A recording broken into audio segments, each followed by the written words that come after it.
Nomor 5, peristiwa di bawah ini yang menunjukkan peran jenis kelamin yaitu A. Agus mempersiapkan hidangan untuk makan malam. B. Sharon sering dianiaya oleh suaminya. C. Bakhtiar bekerja dengan rajin untuk memperoleh kenaikan jabatan. D. Dila melahirkan anak pertamanya tanpa didampingi oleh suami. Atau E. Fatwa seharian mengasuh anak tunggalnya dengan penuh kasih sayang. Nah, di sini kata kuncinya peran jenis kelamin. Maka yang tepat itu yang D. Dila melahirkan anak perempuan. Nah, perempuan ya, jenis kelamin perempuan perannya apa? Ya, udah jelas dia melahirkan ya. Nomor 6. Salah satu peran gender. Nah, gender beda dengan jenis kelamin ya. Gender lebih ke sifat. Ada feminim, ada maskulin ya. Yang selalu dilekatkan pada perempuan adalah A. menstruasi, B. mengandung, C. melahirkan, D. menyusui. Itu semua peran jenis kelamin seperti yang sudah dibahas di atas. Nah, di sini ditanyanya salah satu peran gender.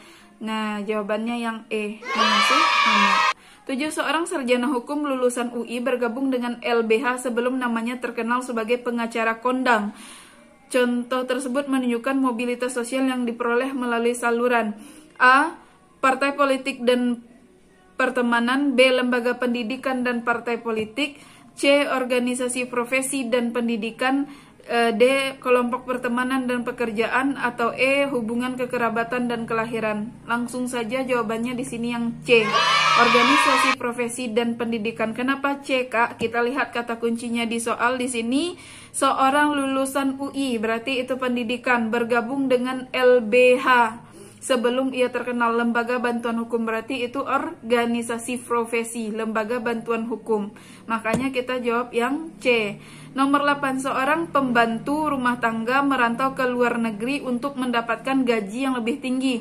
Kondisi ini mengakibatkan terjadinya mobilitas horizontal. Tahu kata kunci horizontal? Horizontal artinya sejajar, tidak ada yang posisi yang tinggi maupun yang rendah. Karena A. Perpindahan status sosial tidak mengakibatkan perpindahan lapisan sosial. B. Perpindahan lapisan sosial berlangsung pada status yang berbeda. C. Perpindahan lapisan sosial dilakukan atas kehendak sendiri. D. Mobilitas sosial didukung oleh kondisi pekerjaan dan kehendak individu.